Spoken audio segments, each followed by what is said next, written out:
Making a video. Uh-huh. Hello, hello, hello. Come on.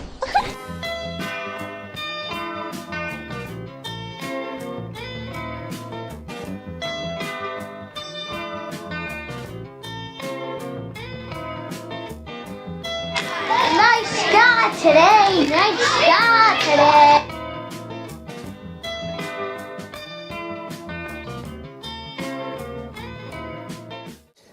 My name's Trevor Mattea.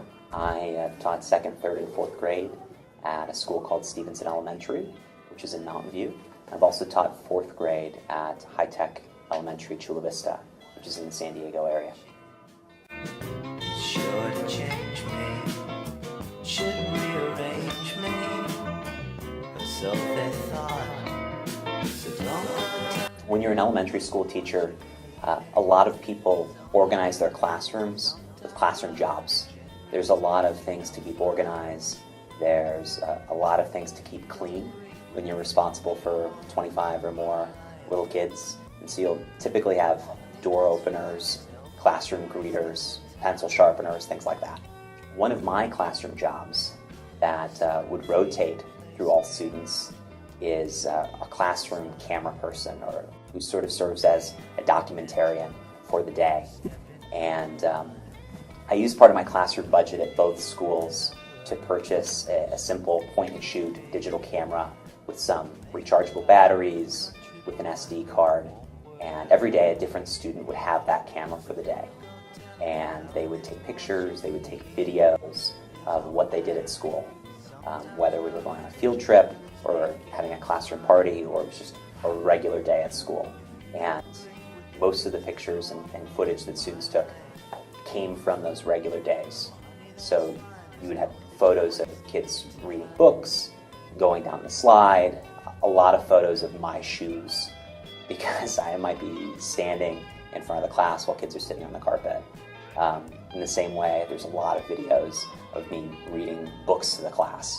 And so it gave me sort of a child's, student's view into what a school day looked like. Don't go telling me how this boy should be leading his own life. In August or early September of 2012. So this is during my first days and weeks as a teacher. And I'm thinking this must have started around the same time I was leaning heavily on my grade level teaching partners, Amanda and Katrina, who were teaching 3rd grade with me, and they're both really experienced teachers. And before school started, I remember taking copious notes about what they did every day, how long certain things lasted, the order in which they did different classroom activities, what they had at the ready if students finished something early. And so I was adopting so many of their practices, and as they were kind of explaining how they did things to me, they're also kind of walking me through their classroom, introducing me to the resources that they use the most. And I noticed that in Katrina's classroom, she had a point-and-shoot digital camera like the one we ultimately were using, and I was asking her questions like, who uses this? When do you use this?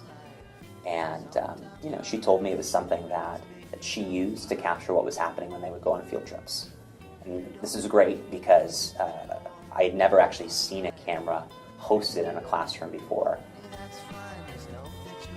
I don't remember much about what it was like to have a read aloud in my 2nd grade classroom, or to do a science experiment in my 6th grade classroom, or what it really looked like playing on my playground as a kindergartner. So I wanted students to have that, and I started to think about, one, how could I possibly capture all of that? And I realized that's something I can't do by myself. But kids were really interested in doing this multitasking. And so it became a shared responsibility among 25 or 26 kids. And that made it doable, and that really opened up the possibility for capturing everything that happens. Another thing I'm sort of thinking about early on was my teacher credential program, which just lasted for a year. And you can't possibly learn everything there is to know in a year or two, or even like the 5 5 years, I've been thinking a lot about teaching. But you get a little bit of exposure to a lot of ideas. And I couldn't help but think about the possibilities. I sort of assumed initially that the classroom that I would have with students would be an opportunity for me to learn, to try things out, and for my opinions to evolve on what I thought good teaching and learning looked like. And so I would have these conversations after class with my friends, and we would come up with these ideas. Wouldn't it be great if we could do this in our classroom? And the classroom camera, I think, was an idea kind of like this, is that if we had our own classrooms, this is something that we can finally get to do. Well, maybe the most obvious outcome is that students are learning some of those camera skills. What makes a good picture? What makes a good video? Because we're taking some time and we're actually looking at those things. I teach my kids about some rules of composition, like rule of thirds and leading lines. We talk about the differences in the way you perceive a black and white versus a color photograph. We talk about the benefits of using a flash versus not using a flash. So of course they're learning that, and they're able to apply that to photography they might use for classroom projects in a more formal setting, or for their own projects, taking pictures outside of school. They can also apply that to other art mediums, and so I'm hoping to see that it improves the quality of their drawings, their paintings, things like that. It's another opportunity for students to express themselves creatively that goes beyond what students are able to do in most classrooms. So students are given a lot of leeway with what they write about or what they produce as a piece of art, but it's usually in really structured settings. And so an art teacher might say, we're going to use oil pastels, but everyone is going to do a self-portrait. And so you get that experience using that art medium, but you can only make that one thing. And here, students have lots of opportunities throughout the year to experiment with this medium and choose the subject with which that they want to capture. That's empowering. I think it's meaningful to give students responsibility. The more responsibility, the better. Of course, that's higher stakes, especially when you're buying equipment. You may not have that classroom budget to spend, that $150 and more, of course, if something breaks and you need to replace it, or if you want to develop these photos and use them in some way, that costs money.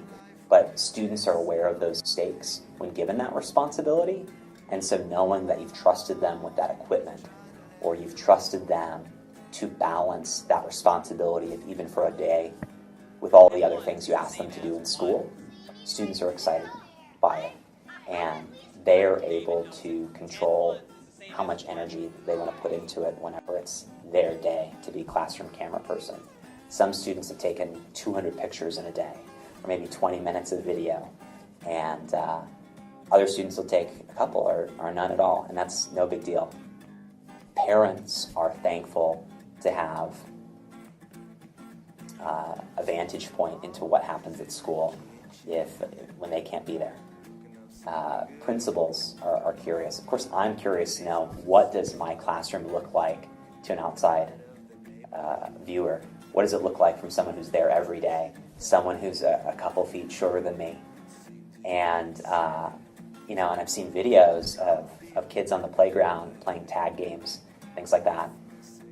There's so much of the school day that we're not witness to as teachers, or our perspective is sort of limiting. I think teachers sometimes think about this when students don't seem to have learned a concept, but teachers think, oh, but I taught that, how can this be? Or you think you say something, or you think you make something clear, and then you see it on video and you're like, that was not clear at all, or that's a wasted time. And I'm seeing more about what that's like, and I'm being reminded on a more regular basis of what's working really well with those aspects of school and what could be improved upon. It's broadened my perspective on school, the experiences of students, a lot.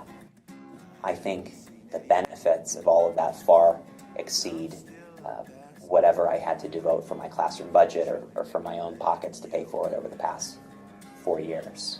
Using a yardstick, but we're going to use it. You know, I talked a little bit about how it might be meaningful for students to have a way to more easily access those memories of our time together. But I don't know yet if that's what they're doing. If they're thumbing through those yearbooks, if they're watching those videos, they might. But I know that I have. And so I've appreciated that. I mean, it's only been a few years since my first year of teaching, and I don't remember everything that happened. I don't remember all the lessons that I taught, all the games that I played, all the things I said in passing. And I wish that I did, because those are fond memories. And so having the photos and the videos makes that a little bit more accessible for me. There's just a lot of people you come across, I think, in your life as a teacher. 25 kids a year. I've already worked with about 100 students, and all of those people are important to me, and we share an important bond. I want to be able to remember as much of what was important to us at that time as possible. I want to get as close as I can to knowing what they might have taken away from that experience. This definitely makes it a lot easier. Could it be tied into writing prompts or geometry lessons, things like that? Yes, of course. If that's something that's important to the teacher, that academic tie-in be immediate and obvious, you can. But I'm also candid with those teachers that wasn't the starting place for me. The starting place for me was empowering students and capturing those memories. You have something concrete right away and say, this is something I've tried to do in my classroom. Here are the benefits that we've found. And the evidence is right there in the example. And so there's that ability to really easily share this practice with other teachers, and so that there can be an impact on an even bigger scale. That does smell like new shoes. R.A. Friday, computer person. It smells like new shoes. You're a Friday computer person.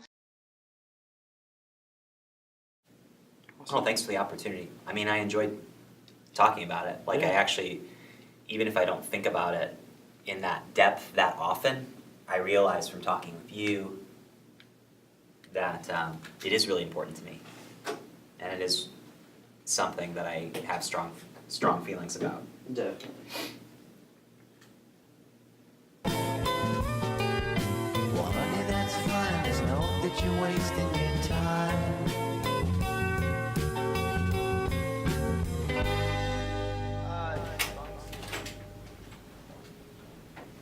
And that wraps internship.